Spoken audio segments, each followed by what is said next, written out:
sebetulnya sih saya waktu udah kuliah memang diwajibkan pulang. Jadi tiap kali liburan pasti pulang. Karena bapak saya selalu katakan sama ibu saya, kamu bukan pindah Jakarta, tapi tugas sekolah ke Jakarta. Bapak saya itu ingin saya jadi dokter sebetulnya.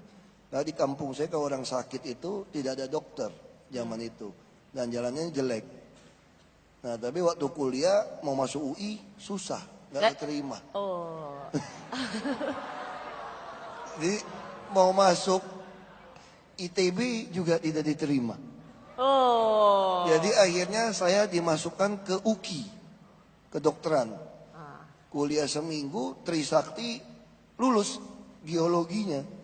Saya pikir model saya jadi dokter bisa ketinggalan gunting di dalam perut ini. Jadi saya kabur. Kabur ya seminggu, 7 bulan tidak ditegur bapak saya tuh. Karena saya masuk ke geologi. Tapi setelah lulus saya diminta pulang. Nah pulang kita dirikan perusahaan. Sama bapak saya tuh gak gitu ketemu. Akhirnya ibu saya bilang tidak mungkin satu kapal 2 kapten. Kamu sekolah lagi. Nah saya pikir saya mau kerja sajalah. Mau ambil di Prastia Mulia. Dulu kan konglomerat ini. Saya masuk lagi Prastia Mulia. Saya ambil keuangan. Saya pikir kalau saya geologi S2-nya keuangan. Saya minimal bisa jadi vice president di perusahaan tambang internasional. Atau jadi CEO, CFO di perusahaan tambang. Karena saya geologi. Nah ternyata begitu lulus S2, bapak saya agak bangkrut ini. Bangkrut, jadi saya ditarik pulang. Nah saya sama teman, ada Pak Wasideo, teman kuliah saya punya mertua, dia kasih saya biaya $1 juta untuk bangun pabrik Graver Peksen. Nah saya bangun pabrik itu, berantem lah sama pejabat gitu, karena verifikasi macam-macam lah itu. Jadi saya pikir, pasti dia berpikir, dia bilang begini, pabrik Anda ditentukan oleh saya nasibnya. Saya tidak terima, nasibnya bukan kamu dong tentunya. Kita kalau mau Tuhan ya Tuhan gitu kan. Saya pikir pasti dia pikir, kita nggak mungkin berani tabok dia gitu kan. Kamu pengusaha kok tabok kan pasti tutup pabriknya. Nah saya berpikir, kalau gitu biar saya tabok aja biar dia kapok gitu loh. Kita tutup ya tutup. Ya udah, saya mau tabok aja dia kira-kira gitu kan. Jadi tutup pabriknya. Karena ada masalah. Jadi saya hadap bapak saya. Saya frustrasi tahun 95 waktu itu. Saya bilang, Pak, saya mau pindah ke Kanada saja, Pak. Rasanya saya tidak cocok di sini. Maksud saya begini, ke Kanada, kerja di perusahaan asing. Dulu Kanada tuh ada pabrik, ada kasus itu loh, yang perusahaan Kanada yang geologi yang meninggal itu. Kasus Busang atau apa itu. Yang ada perusahaan tambang emas itu. Nah saya pikir kalau saya ke Kanada kerja di perusahaan tambang, nanti pasti dikirim pulang ke Indonesia karena kan saya lebih tahu lapangan. Berarti gajinya Kanada, kerjanya tetap di Indonesia, kira-kira gitu otaknya gitu loh. Bukan gajinya di Indonesia, kerja di Indonesia nih. Nah teman saya sudah mau nampung saya sambil nungguin anaknya, saya permisi sama bapak saya, Pak saya mau ke Kanada, mau pindah kerja sana sementara. Bapak saya bilang tidak boleh. Saya bilang kenapa Pak? Bapak saya bilang ini di kampung di Belitung Timur, Laskar Pelangi itu digantung tuh Laskar Pelangi. Jadi kata bapak saya, rakyat butuh kamu. Saya bilang muka minyak babi apa yang dibutuhin Pak? Astaga. Saya bilang gitu. Terus bapak saya marah. Katanya kamu jangan sembarang ngomong katanya. Kamu bisa kebayang nggak katanya, kamu yang punya sekolah S2 dengan rumah istilahnya paling besar, paling bagus di kampung, punya pabrik yang $1 juta saja dikerjain, apalagi rakyat biasa. Ya kamu harus lawan katanya. Terus kan bangkrut ini, ya bapak saya tidak heran kamu bangkrut. Kan pepatah Tiongkok kuno bilang begini, orang miskin tidak bisa lawan orang kaya. Orang kaya ya jangan nantang pejabat, ya bangkrut. Ya kamu ya tidak heran bangkrut, nantang pejabat. Nah terus bapak saya bilang, nah kalau kamu mau lawan pejabat, ya jadi pejabat sana. Saya pikir, waduh mana cocok jadi pejabat. Jadi kalau bapak saya sudah marah, saya tidak mau ladenin, saya diam aja. Nah terus bapak saya meninggal tahun 97. 97, saya juga mewarisi urusan sosial. Yang datang ke rumah, ya minta berobat, ya mau sekolah, rumah mau roboh. terutama sakit. Nah, saya tidak sanggup lagi nolong sebagai pribadi. Saya juga bingung masuk politik bagaimana caranya gitu kan.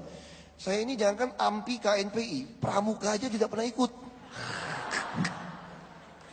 Karena ibu saya takut saya dikerjain orang pramuka gitu kan.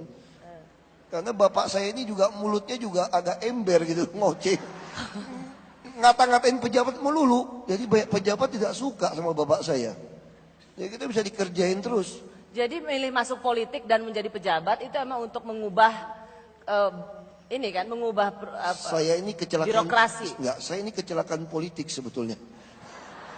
Saya dulu hanya berpikir waktu sudah tidak sanggup, terus diajak masuk politik dari CIIL, Dr. Sarir, Partai Perimunan Indonesia Baru.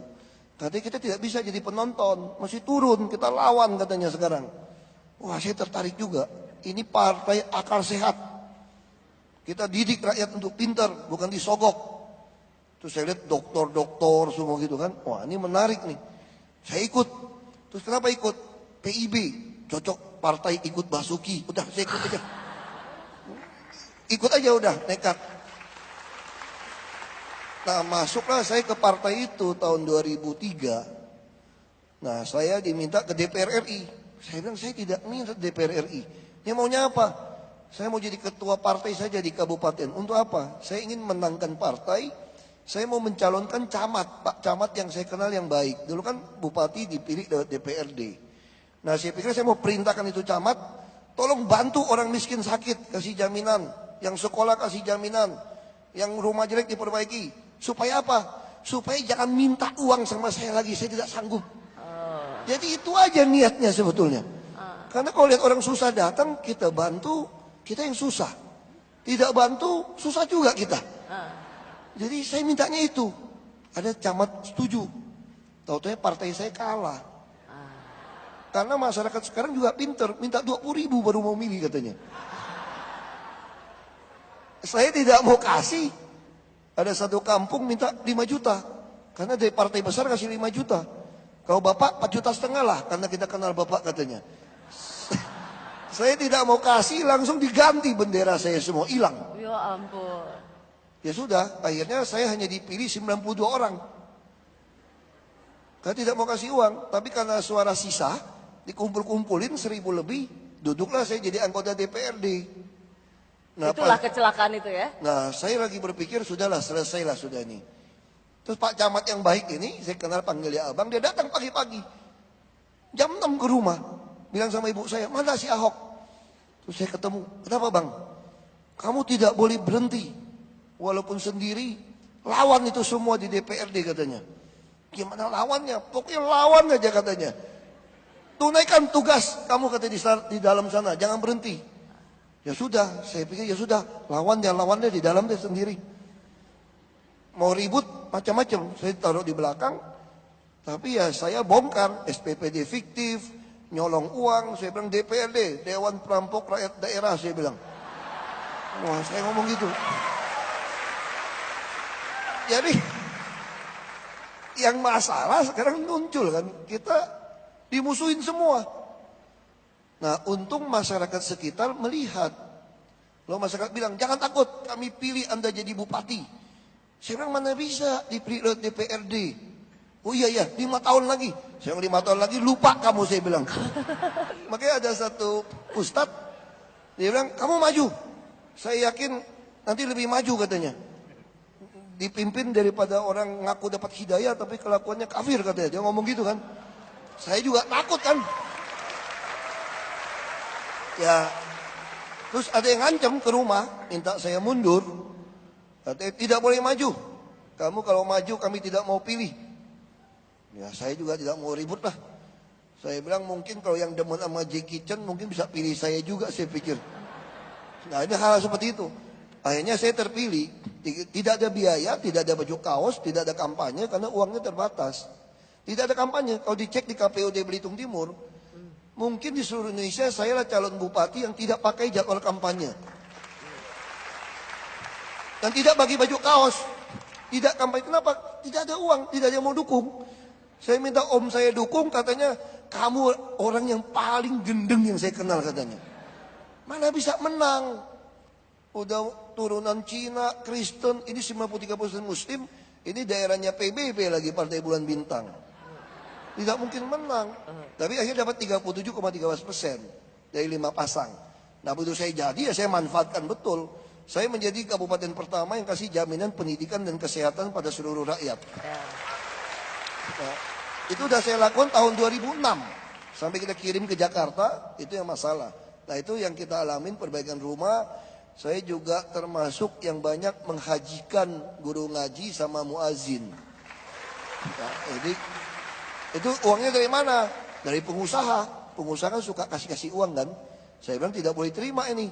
Jadi kita ikhlas, benar ikhlas. Saya sodorkan tabungan, kalau store 20 juta, dapat kursi naik haji. Tapi sekarang kalau naik haji susah sekali. Tadi adik saya kan sekarang bupati di Belitung Timur. Dia cerita sama saya, Bang, saya tahun ini berangkatkan 40 orang yang haji. Umroh saja. Kenapa? Nunggu jatahnya keburu meninggal orang sekarang. Saking lama itu. Dia paksa umroh. Nah kalau saya ngomong ini kritik Menteri Agama lagi saya kan susah. Iya, udah. Ya. Jadi kadang-kadang kita bicara ya nyenggol kiri kanan juga kan Iya. gitu kan. Cukup lu punya musuhnya Komnas HAM sama Menteri Dalam Negeri dulu aja, ya. Jangan nambah-nambah lagi dulu aja, ya. Tapi emang Pak Ahok ini begitu. Dia kalau ngomong ya memang apa adanya, lugas gitu kan. Nggak mau kerja, sikat gitu kan. PNS. Enggak, dulu sering semir sepatu soalnya. Dulu apa? Sering semir sepatu. Oh ya, makanya Jadi kan ngomongnya sikat melulu. sikat, ya kan. Gini, saya salah satu juga ceritakan Pak Ahok, memang orang ini, beliau ini nggak bisa diatur. Nggak bisa diatur, termasuk dengan terang-terangan mengatakan ada yang nanya, sebagai politisi Gerindra, bagaimana kalau misalnya sebagai wakil gubernur Anda akan disusupi oleh kepentingan partai politik. Orang kan sekarang kepercayaan pada partai politik itu menurun. Tapi Anda sendiri dengan tegas mengatakan, enggak, begitu saya masuk ke dalam jajaran birokrasi, maka pengabdian pada partai itu berhenti. Karena pengabdian Anda pada rakyat, begitu ya. Saya diundang misalnya di pengarahan kepada caleg-caleg gitu. Ya saya bicara keras saja, saya bicara apa adanya. Kalau Anda menyogok rakyat, nanti Anda begitu jadi, Anda akan babak belur. Karena yang milih menuntut, yang tidak milih pun ngaku memilih. Ya bonyok. Nah makanya kalau saya bisa kerja sekarang enak. Orang partai Gerindra tidak ada yang berani minta uang sama saya. Karena waktu kampanye DKI kemarin sudah banyak yang minta uang untuk ongkos bensin jalan kan. Saya tidak mau kasih. Karena kalau gitu kami tidak mau kampanye buat Anda. Ya tidak usah kampanye, emang gue pikirin. Gitu aja bicaranya kan. Saya mau tanya, Pak Ahok, nasionalisme untuk Pak Ahok apa sih? Saya kira kita bisa terjemahkan masing-masing gitu ya. Kalau bapak saya sih mengatakan begini, tugas kita itu tadi, nasionalisme, ya kita wujudkan cita-cita para proklamator. Salah satu yaitu wujudkan keadilan sosial. Jadi kalau kita kasih perumpamaan begini, kalau kita masuk ke UIN ini kalau digebukin, dirampok, lalu karena ada Pak Rektor kita dibantuin, itu namanya bantuan sosial. Jadi kalau kita jamin siapapun masuk ke sini, tidak ada yang digebukin dan dirampok, itulah keadilan sosial. Makanya sila kelima kita itu keadilan sosial, bukan bantuan sosial. Jadi BLT itu salah tuh Pak, mesti lapor Pak. Udah. Ini loh, seneng banget loh. Saya cuma mau pesan, kalau kita suka mengkritik pejabat, ngeritik pemerintah, kalau kita bilang republik ini tidak baik, itu setengah dosa kalian yang tidak mau masuk ke politik. Iya, jadi kalau namanya politik demokrasi itu, kalau yang baik tidak mau masuk, maka yang jahat lebih banyak di dalam. Nah, kalau ditanya, apakah kita bisa berhasil atau tidak? Saya ingat guru agama saya juga Pak Rektor. Katanya apa? Manjada wajada.